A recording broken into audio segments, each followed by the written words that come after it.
Welcome to Unleashed. I'm Carl Metzler, and this week it's my privilege to introduce you to Canine Hurricane and his partner, Marshall Mirarchi. Hurricane is a retired Secret Service canine who protected the White House and is quite possibly the most decorated working dog you'll ever get the opportunity to meet. He's got an incredible story to tell this week on Unleashed. There are over 86 million dogs in the United States, but only a select few are considered elite working or sporting dogs.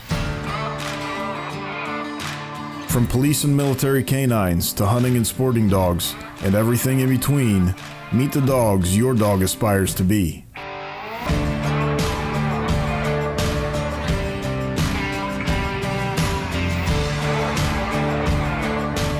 Get ready to see man's best friend in a whole new light. This is Unleashed.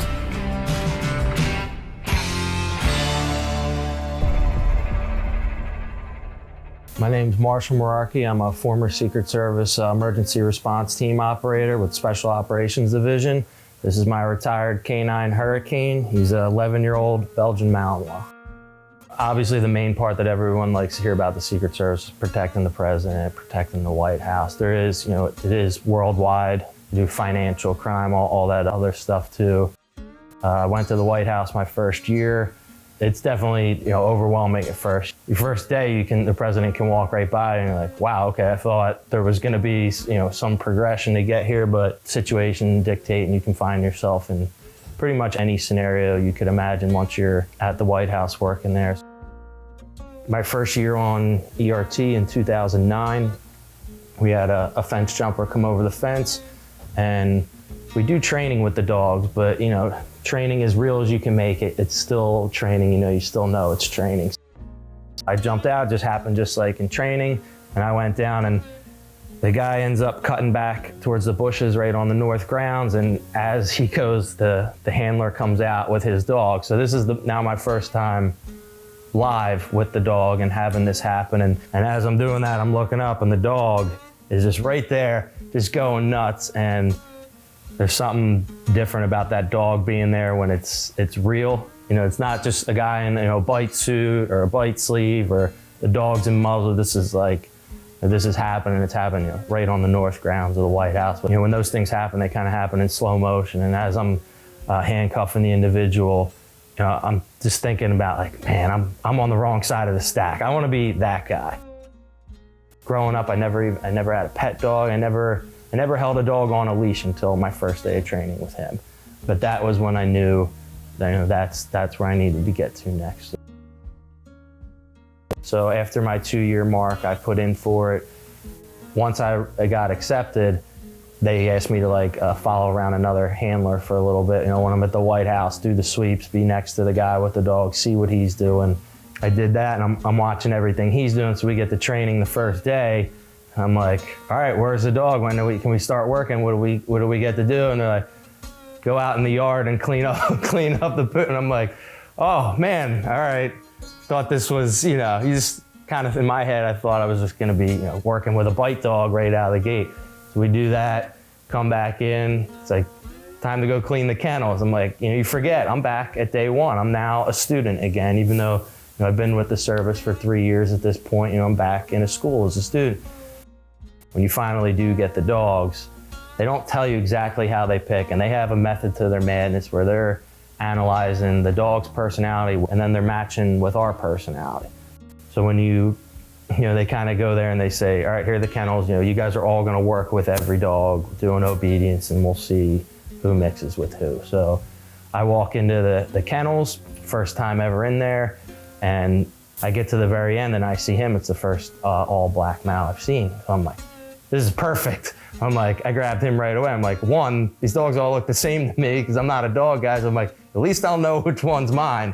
And two, I'm like, oh, I just want to have, the one dog that's different than all the other ones. So they have you walk around the yard and start doing obedience and just see how you are with the dog. And then they tell you to switch off every half an hour or whatever it is. So in my head, I'm like, I knew right away. I'm like, this has to be my dog. I have to have him.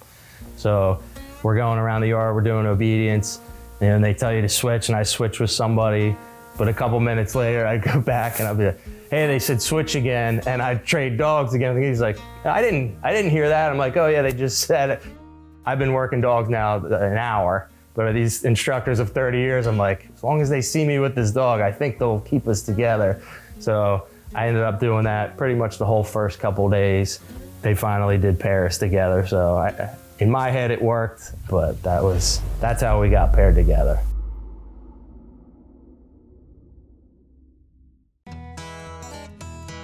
For working in sporting dogs, the pros will tell you that regular dog food won't do. Their active dogs need performance nutrition just like yours. That's why they feed Kinetic Performance Dog Food. Each Kinetic formula is made with 3 animal proteins and no fillers like corn, wheat, or soy. This lets you feed less and still get more energy, faster recovery, and better weight maintenance. If health and performance matter to you, give Kinetic a try. We built it for our dogs, but you'll love it for yours. When it comes to elite canine and handler training, the best of the best turn to one place, Von Lick Kennels.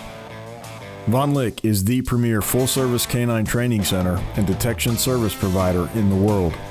Their world-renowned training methods and experienced training staff produce the best canine and handler training available anywhere. When only the best will do, join over 5,000 law enforcement, government, and civilian agencies who count on Von Lick Kennels. When your stage is the White House, it has to be perfect. And if you're the dog working, it has to be the perfect dog. For a dog to make it through the Secret Service Academy, it's basically a combination of everything that there is out there in the dog world. They have to do it all. They can't just specialize in one thing. Any scenario can be different. If you have a fence jumper and it could end up being, stop for progression scenario, to something totally different where might have to do building entries. They have to be the best at what they do at everything. And different police departments, different mill units, everyone has their bread and butter. The Secret Service canine teams, it's up there at the best I've seen in the world. So the training for our canine team it's like nothing that I've ever been through before. And I've been through a ton of academies, a ton of schools, just Secret Service basic, just right out of the gate was 7 months. The canine school, it's so hard on a different level where it's mentally tough too. It's not just your standard, just push-ups and sit-ups in the dirt until half the people just tap out, or walk. And then it's like a mental warfare of trying to, one, it's physically taxing. Being in that bite suit all day is a different kind of physical conditioning. When it's 100 degrees out, being there, it's totally different than, running around with your kid on all day. It makes you hurt in places that you've never hurt before. And then, the little injuries where the tooth goes through, you're getting banged up physically. And then just the hardest part is the mental patience of doing something with a dog 100 times and then not getting it. This is kind of a funny story, but as me and him start working together, everything we do, I'm getting on the first try. Everyone's telling me how hard it is, get the dog to heel, get him to do recall. Well, everything I do with him, I'm doing it and 1 rep and he's getting it. I'm like, no way. I'm like, I'm really good at this thing. I got this down. I'm like, I think I made the right decision here. So after like the first week, the instructors come up to me and they're like, all right, we can't let this go any longer because you're gonna embarrass yourself. I'm like, what are you talking about? They're like, Hurricane was titled before he came here. He was titled overseas before we even got him. Like, that's why we paired him with you. You're the only guy in the class who didn't have a dog, so we gave you the one that was already trained. To this day, it's been 7 years later, they still bring it up. So my experience through canine school, my first one, was totally different because I spent almost the whole school in the bite suit. I'd take him out, we'd do a rep, 2 reps. He'd usually have it, because he's already done it. So then the rest of the day is, a brand new dog. I'm in there, I'm in the suit all day. My second time through canine school, I had a completely green dog, not trained at all, couldn't heel, couldn't sit, couldn't do anything. That was such a great experience for me because I didn't get to be as good of a handler because so many things came natural. So like anything else, when you when you have to work for it, it's a whole different thing. So at this point, I've been a canine handler for 5 years, and I'm doing stuff, some of it for the first time. I'm actually glad I went back through the second time, because it made me a much better handler to have to work for that. And then it was, not that it wasn't rewarding working for him, but when you tell a dog to do something and he does it on the first time, it's not real rewarding. I mean, it's great for the dog, but as a handler, you didn't put in those hours.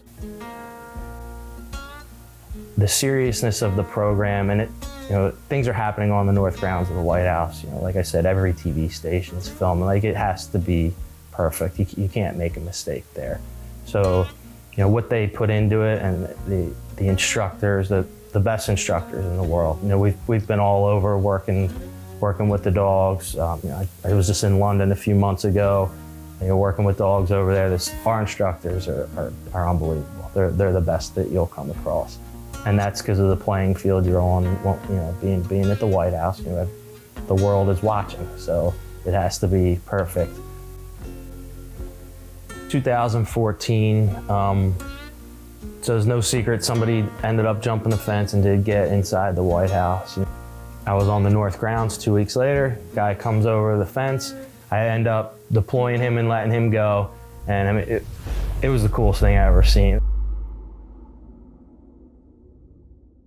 I need you to get me out of the country, out of here, away. All in exchange for a sip of coffee. Yeah, it's Black Rifle coffee. Let's try some. Later, loser!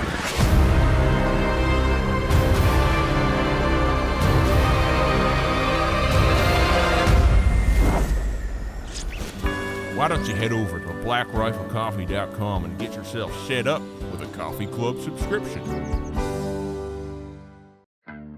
No matter what you feed, sometimes your dog needs a little help to keep them at the top of their game.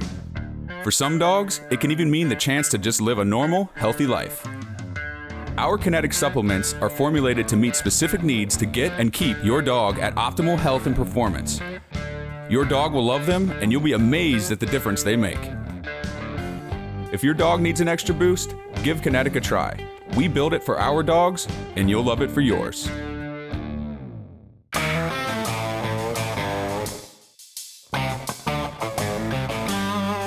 In 2014, somebody ended up jumping the fence and did get inside the White House.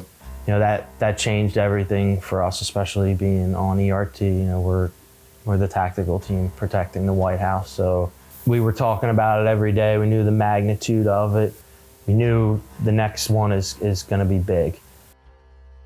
I was on the north grounds 2 weeks later. Guy comes over the fence.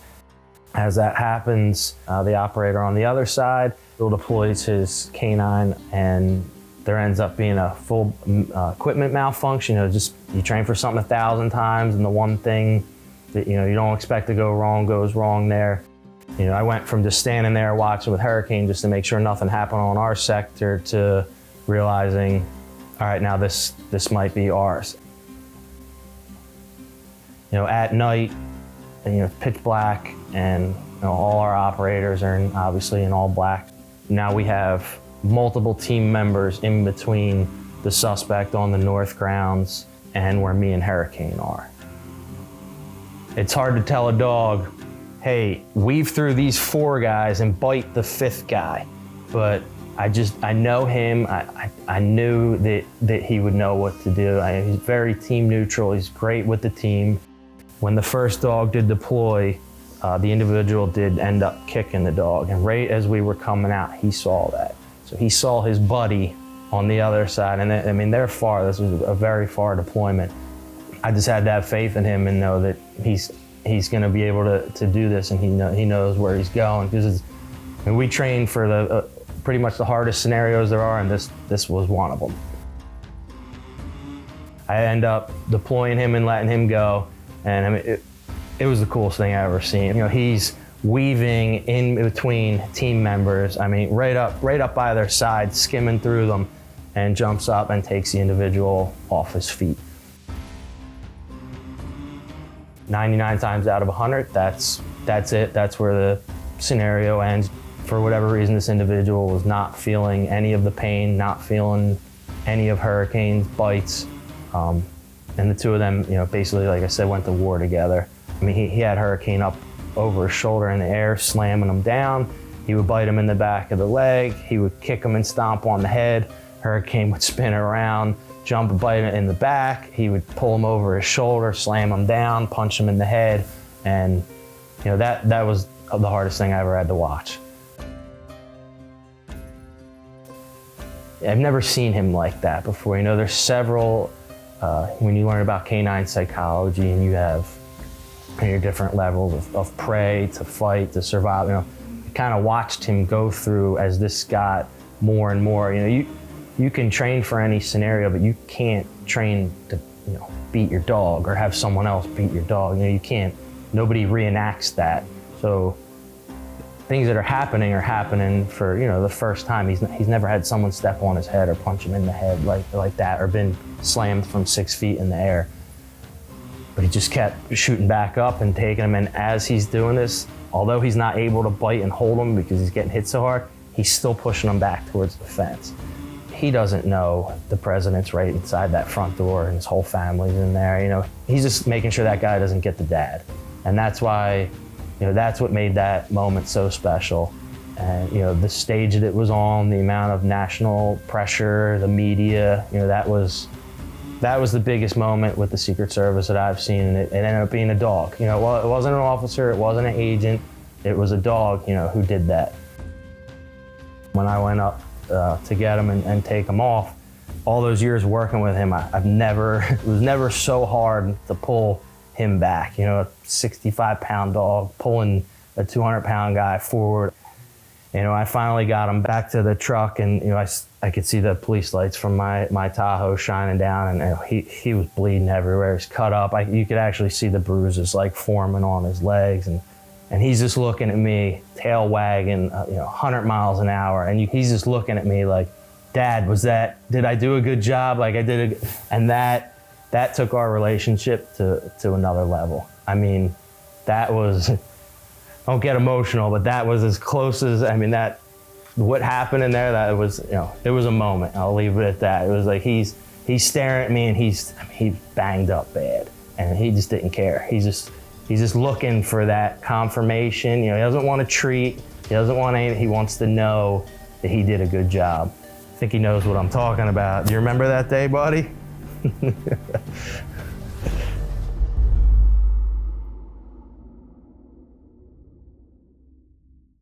Feel like the season just got started? Well, there's no reason to stop hunting now. At Highland Hunting, you can enjoy a great upland experience through the end of March.